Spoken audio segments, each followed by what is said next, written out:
In the silent, cold dawn of October 5, 1994, the Swiss Alps were scarred by an unnatural light. High above the tranquil village of Cherry, a remote farmhouse burned, its flames licking at the dark canvas of the pre-dawn sky. Miles away, in the idyllic resort of Salvan, two luxury chalets mirrored the inferno, sending plumes of thick, black smoke coiling into the pristine mountain air. The scent of pine and damp earth was choked by the acrid smell of burning wood, and something else, something deeply unsettling. When the first firefighters arrived, they were met not with the chaos of a typical blaze, but with an eerie, profound silence. The fires seemed to have been set with a cold, deliberate precision, designed not just to destroy, but to conceal a terrible secret within. Inside the smoldering ruins, a scene from a forgotten, nightmarish ritual awaited. First responders stepped from the crisp autumn air into a space that defied comprehension, a quiet horror frozen in time and ash. In one location, bodies were arranged in a chilling tableau, a perfect circle around a central altar. They were draped in white, red, and gold ceremonial robes, their hands folded peacefully as if in deep slumber. In another, they were positioned in a star-like pattern, a celestial map traced with human forms. There were no signs of a struggle, no cries for help captured in their final, vacant expressions. The air was heavy with the sweet, cloying smell of chemicals and the metallic tang of blood.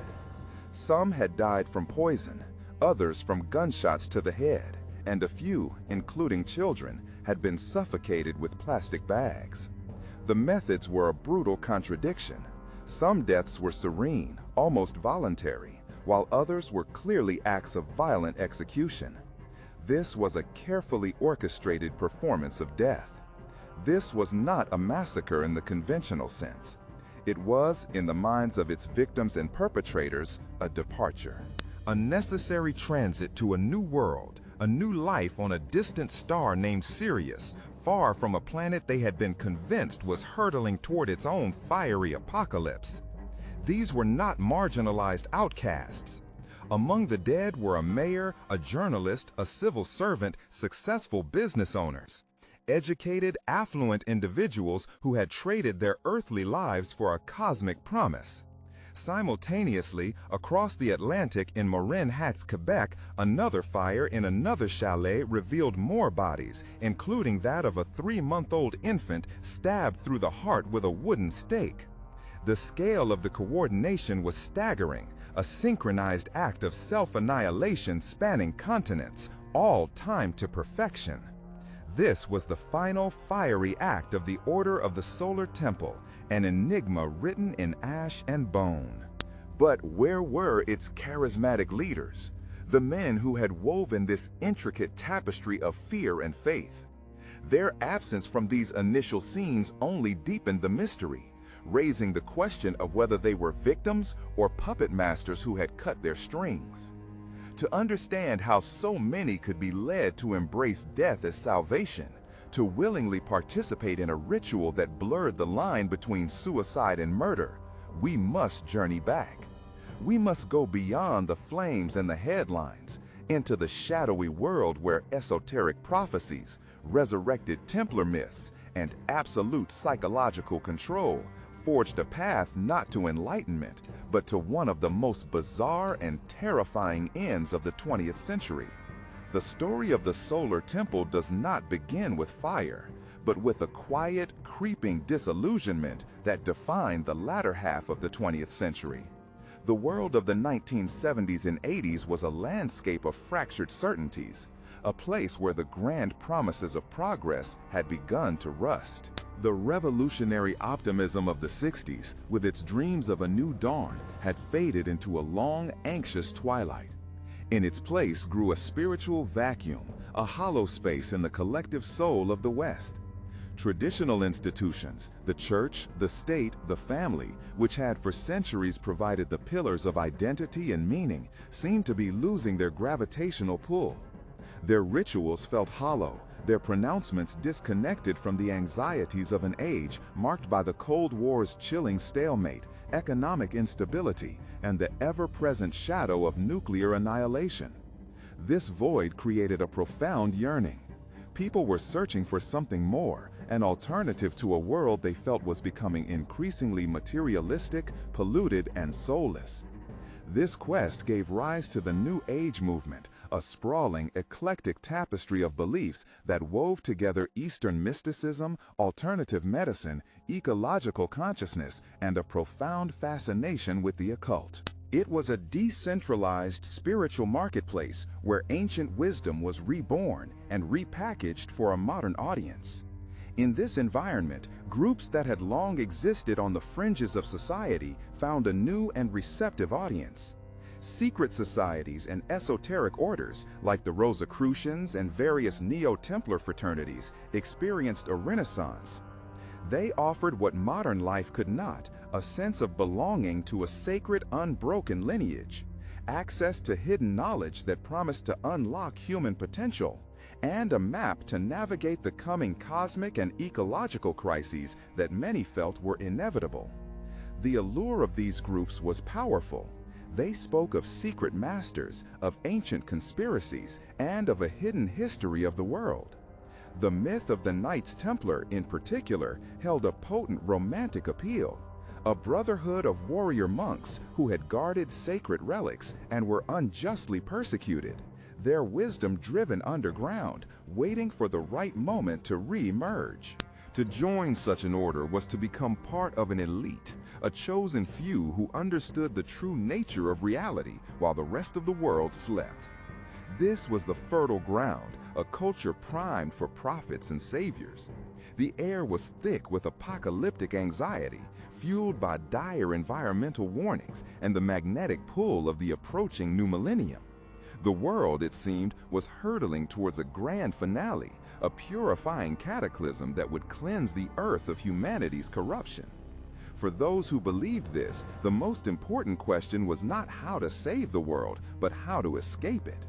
They were looking for an ark, a celestial lifeboat to carry them away from the coming deluge.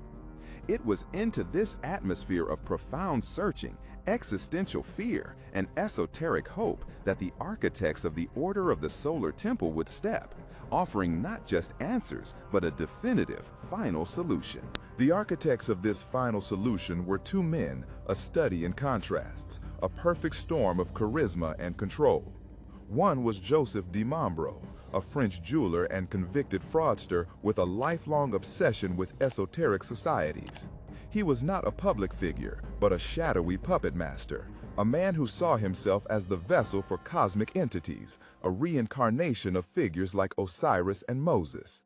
Operating from behind a veil of mystique, his authority was absolute, his pronouncements delivered as divine law. He was the grand strategist, the meticulous creator of the Order's internal universe, a world he could bend to his will. The other was Luc Jouret, a handsome and eloquent Belgian homeopathic doctor. Jouret was the polished frontman, the charismatic recruiter who could fill lecture halls across Switzerland, France, and Canada. He spoke with urgent passion about holistic health, ecological disaster, and the spiritual bankruptcy of the modern world, weaving a narrative that resonated deeply with the anxieties of the educated and affluent. He was the seductive voice that promised a path out of the chaos. Their paths converged in the early 1980s, and in 1984, they officially founded the Ordem du Templo Solar. It was not built from scratch. Instead, it was an amalgamation of smaller esoteric groups they already controlled, a fusion of their respective followings. De Mambro provided the intricate secret cosmology, Jouret provided the public voice to sell it. Their doctrine was a potent cocktail of recycled beliefs, the lineage of the Knights Templar, Rosicrucian mysticism, apocalyptic Christianity, and New Age ufology. They taught that life on Earth was a cosmic illusion, a test for a select few who possessed an ancient solar essence. The world, they preached, was irredeemably corrupt and approaching an inevitable environmental apocalypse, a great fire that would cleanse the planet. But for the chosen, there was a way out. They would not die in the conventional sense, but rather transit to a higher plane of existence. This was not a metaphor. It was a literal, celestial voyage to a paradise planet orbiting the star Sirius, a journey that required them to shed their physical bodies like a worn-out coat. To facilitate this journey, Mambro and Jouret created a world of breathtaking theatricality. Their followers, many of them wealthy professionals, architects, engineers, civil servants, funded the organization by liquidating their life savings. This financial sacrifice was the first step in severing ties with the profane world. Dressed in pristine white robes adorned with the Templar cross, they gathered in secret underground chapels or crypts built at great expense.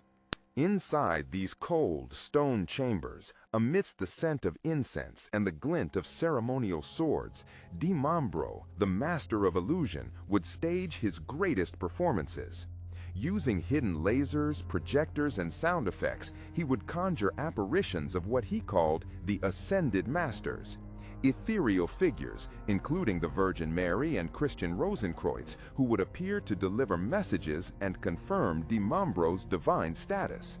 For the believers, these were not tricks, they were miracles, undeniable proof that they were part of something sacred, a direct line to the divine. But this entire spectacle, this carefully constructed spiritual theater, was designed for a single purpose: to dismantle the will of the individual and replace it with absolute, unquestioning obedience to the masters. This is where the search for meaning began its slow, inexorable turn into a march towards oblivion. The hermetically sealed world of the order could not remain pure forever. As the 1990s dawned, the walls of their spiritual sanctuary began to feel less like a fortress and more like a prison. The initial euphoria of belonging had curdled into a low-grade, persistent fear. Cracks began to appear in the monolithic faith Mambro had so carefully constructed. The leaders' control became tighter, their paranoia growing like a fungus in the dark, feeding on any hint of dissent. Members were spied on, their phone calls monitored, their private conversations recorded and dissected for signs of wavering loyalty. The promise of spiritual liberation was slowly, almost imperceptibly, being replaced by the cold, hard reality of psychological imprisonment. Every glance was scrutinized, every question treated as a potential betrayal. The community of seekers was transforming into a panopticon of believers, where the greatest sin was not a lack of faith, but a flicker of independent thought. The breaking point, however, came not from an external threat, but from the very heart of Mambro's grand prophecy. In 1982, his partner Dominique Belleton gave birth to a daughter, Emmanuelle. From the moment of her birth, Mambro declared the child a divine being, the product of an immaculate conception between Belleton and an ascended master through a cosmic ritual. She was the cosmic child, a living messiah destined to lead humanity into a new golden age after the coming apocalypse. For over a decade, the girl was revered, treated as a living god within the community. She was dressed in the finest clothes, isolated from the profane world, her every word treated as scripture. She was the ultimate validation of their beliefs, the fragile human proof that their sacrifices had meaning. The entire order's destiny rested on her small shoulders. But this is where the divine prophecy began to curdle into a very human form of paranoia. Divinity, when forced into a human vessel, often suffocates. As Emmanuelle grew into a teenager, she began to rebel against her father's suffocating control and the unnatural role forced upon her. She wanted the life of a normal girl, not a deity in a gilded cage. Her rebellion was not a theological statement, it was a cry for freedom. For Mambro, a man whose ego was inextricably linked to his divine authority, this was an intolerable betrayal. In a stunning reversal that sent a seismic shock through the Order's inner circle, he began to denounce his own creation. In a chilling assembly, the man who had proclaimed her a Messiah now labeled her the Antichrist, a corrupted vessel for evil forces sent to destroy their sacred mission. For those who had liquidated their assets, abandoned their families, and dedicated their lives based on his word, this was an unforgivable fracture in the logic of their world. The sacred mirror had shattered. If the Master could be so catastrophically wrong about his own divine child, what other truths were actually elaborate deceptions? The seeds of doubt, once planted, grew into a silent, terrified rebellion.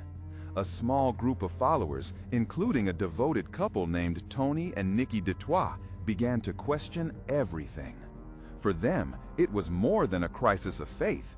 It was a parental nightmare. They had a young son of their own, Christopher Emmanuel, whom Mambro had also identified as a special being. Seeing Emmanuel's fate, they saw a terrifying future for their own child. Their questioning was not just intellectual, it was the primal instinct to protect their young. And in a world built on absolute obedience, questioning the Master was a contamination, a disease that could only be cleansed by blood. Mambro's paranoia grew like a cancer within the Order's closed ecosystem. His authority, once absolute, was now being tested. He saw enemies in every shadow, betrayal in every whispered conversation. The Dutoid's doubt was not merely a disagreement, it was a mortal threat to the cosmic order he had constructed. In his mind, they were no longer disciples who had lost their way. They were agents of a dark force, sent to destroy his sacred mission from within. The narrative had to be rewritten. The child, Christopher Emmanuel, once hailed as a divine being, was now recast in a horrifying new role, the Antichrist. This was the genius of Mambro's manipulation.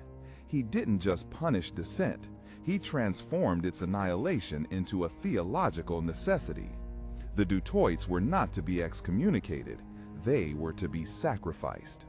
Their elimination was framed as a holy act, a necessary purification to protect the faithful from the ultimate evil. On the night of September 30th, 1994, in a quiet chalet in Morin Heights, Quebec, the Order's philosophy crossed a final, bloody threshold. Tony, Nikki, and their 3-month-old baby were lured to their deaths. The act was not one of frenzied violence, but of cold, ritualistic precision. The parents were stabbed dozens of times. The infant, the supposed Antichrist, was killed with a wooden stake through the heart, a grotesque echo of ancient superstitions. Their deaths were meant to be a message. This is the fate of traitors. This is the price of doubt. But this was only the beginning. This act of ritual murder was the dark prelude to the grand finale. Here begins the most somber chapter of this story. With the traitors purged, Mambro and Jouret accelerated their final plan. The world outside, they claimed, was irredeemably corrupt. Apocalyptic environmental disasters were imminent. Governments were preparing to persecute them. There was no escape on Earth. The only path to salvation was the transit, a departure from the physical plane to a new life on a planet orbiting the star Sirius. The concept of mass suicide was never presented as an end, but as a journey. It was a graduation, an ascension. In the days leading up to October 1994, the most loyal members of the Inner Circle gathered in 2 locations in Switzerland, a farmhouse in Cherry and 3 chalets in Salvan. The atmosphere was not one of despair, but of serene, almost ecstatic anticipation.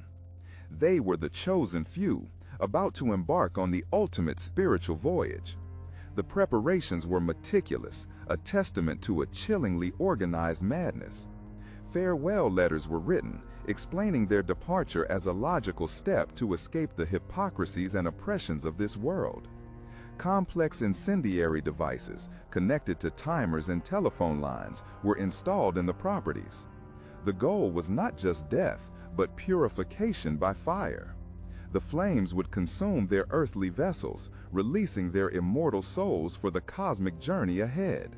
They dressed in ceremonial robes, some white, some red and gold, lying down in carefully arranged circles, as if in a final sacred meditation. They believed they were not dying, but merely shedding a temporary shell. Mambro and Jouret had crafted a perfect psychological prison. For years, they had isolated their followers, controlled their finances, and dictated their relationships. Now they offered them a final, irresistible promise, an escape from all pain and a glorious rebirth in the stars. To a follower who had given everything, who had severed all ties to their former life, turning back was unthinkable. The only way forward was through the fire. The stage was set. The actors knew their roles, but the final act would be written in fire and ash, a spectacle far more horrifying than anyone could have imagined. On the night of October 4th, 1994, as a cold autumn stillness settled over the Swiss Alps, a series of synchronized phone calls triggered a meticulously planned apocalypse. The timers reached zero. In the quiet hamlets of Cherry and Salvan, incendiary devices ignited, and flames tore through a farmhouse and 3 wooden chalets, painting the night sky with a terrifying orange glow.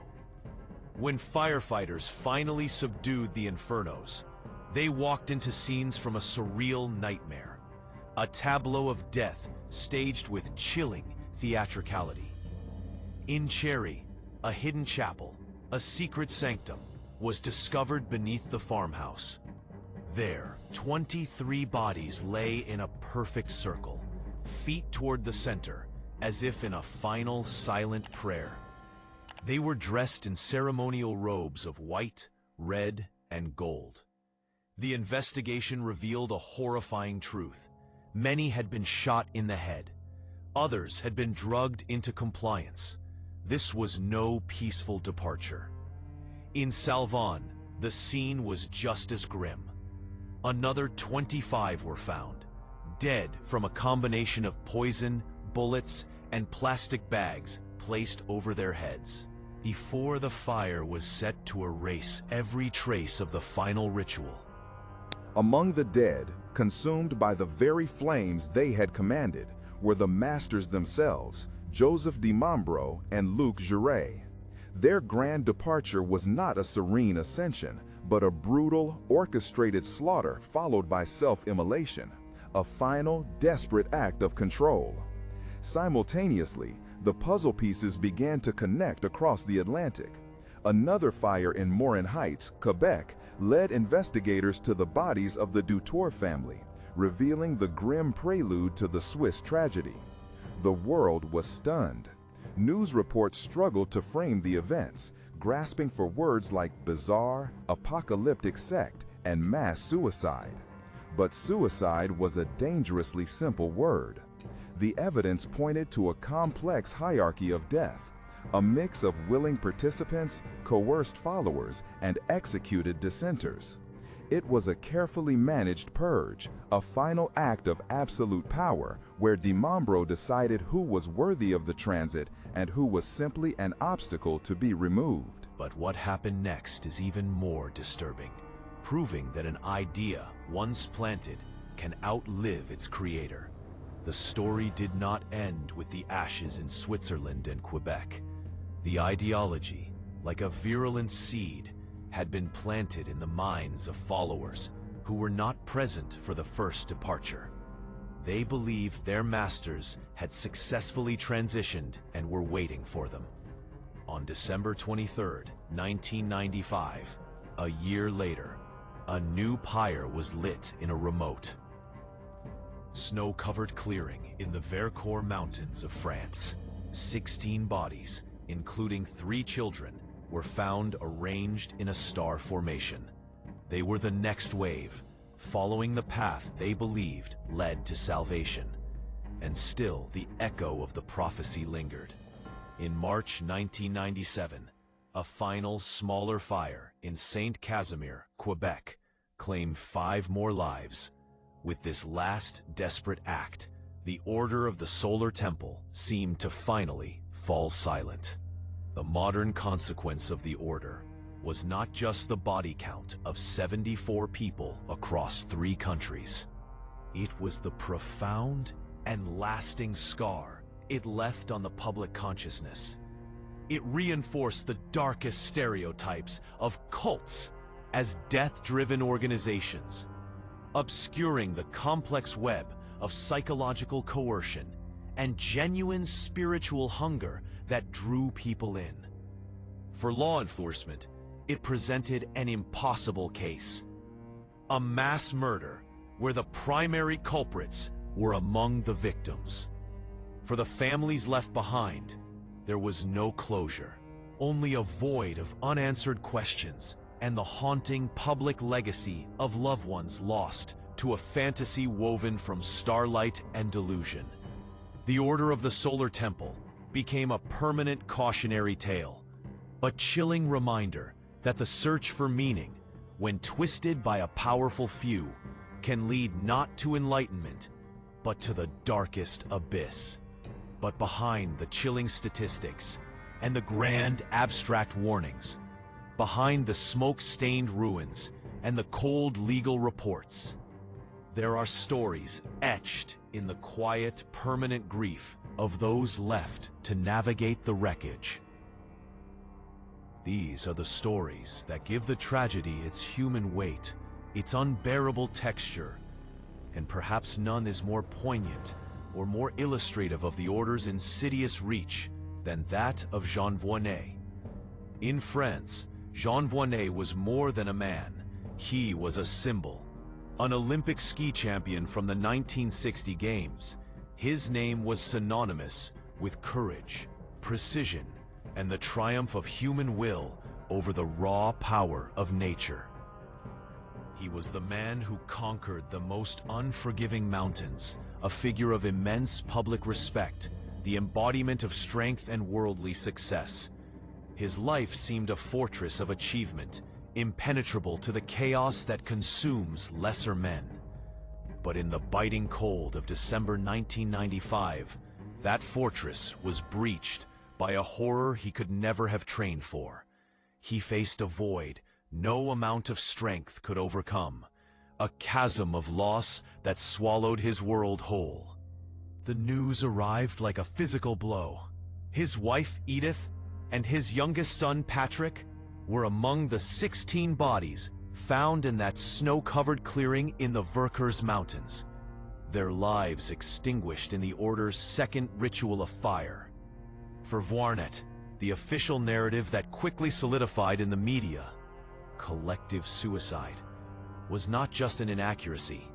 It was an unbearable desecration of their memory. It was a label that absolved the true culprits and painted his loved ones as fanatics who chose death. He knew this was a lie. His family, he insisted to a world eager for simple explanations, were not agents of their own destruction. They were idealists, seekers caught in a predator's web.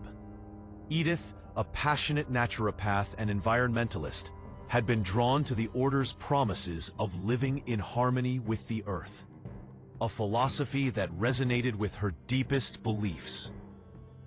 Patrick was an architect and artist, a gentle, introspective soul, searching for a deeper meaning than the material world offered, a purpose that felt grander than a conventional life.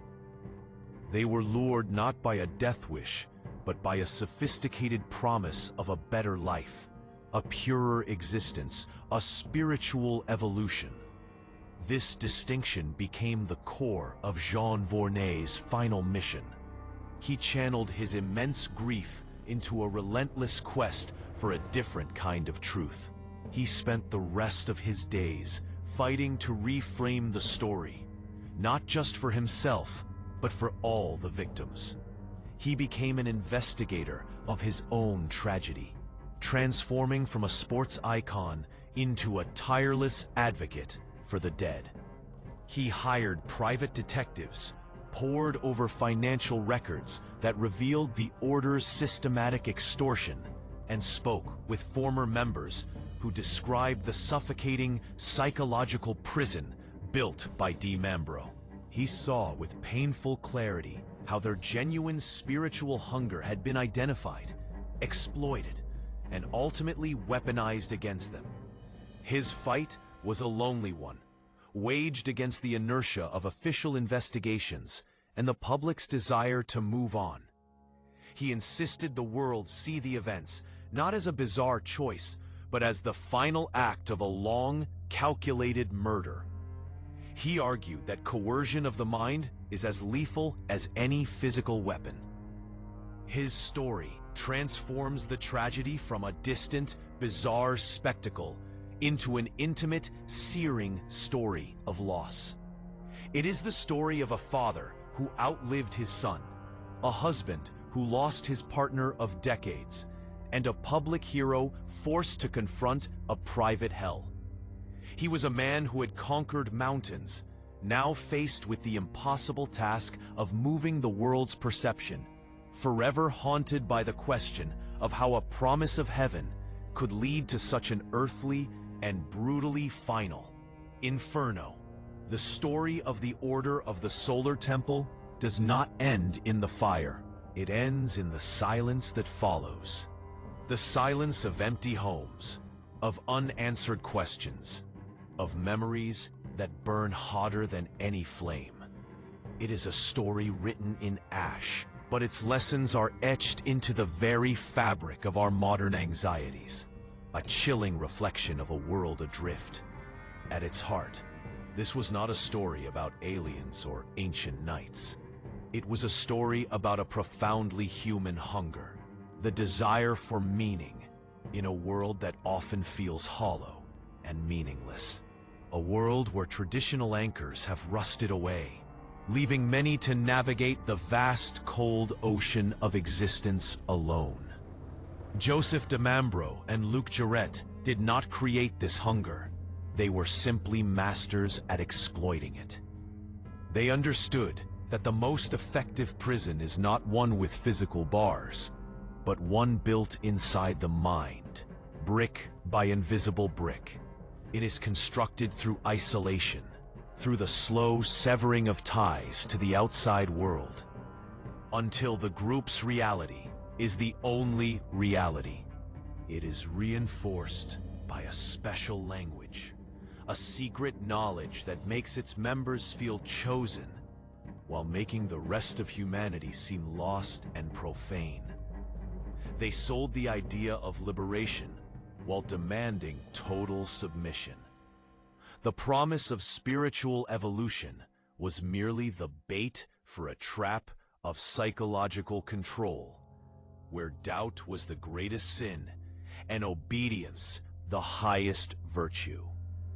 The tragedy of the Solar Temple forces us to confront an uncomfortable truth. The line between a spiritual guide and a manipulator, between a vibrant community and a destructive cult, is often perilously thin and easily crossed. It is crossed the moment a leader's word becomes infallible, the moment honest questioning is rebranded as betrayal, and the moment the group's survival demands the sacrifice of individual conscience. It begins when we outsource our moral compass, when we allow the voice of one to drown out the quiet, persistent questions within ourselves. In the end, the journey to Sirius was the ultimate perfect deception. It was a promise so grand and so final that it demanded the complete annihilation of the self. The only destination was oblivion, orchestrated by men whose egos had become their own apocalyptic gods, men who saw their followers not as souls to be saved, but as props in their own grandiose final performance. The fire did not purify, it only destroyed. It consumed lives, families, and the very hope that had drawn people to the flame in the first place. Perhaps the ultimate lesson from the charred ruins of those chalets is not about the darkness that exists in others, but the void we all carry within us, and the profound responsibility that comes with it. It is a warning that the search for light, when pursued with blind faith and a desperate need for absolute answers, can lead us directly into the most profound darkness. The story of the Solar Temple is a brutal testament to the fact that surrendering one's own reason is the first step towards surrendering one's own life. And it is a final, somber reminder that the most sacred journey is not to a distant star, but to the difficult, often painful, and non-negotiable truth within ourselves. For it is there, in the realm of our own critical judgment and moral courage, that we find the only salvation that truly exists. If this story resonated with you, subscribe for more deep dives into the shadows of history. Thank you for watching.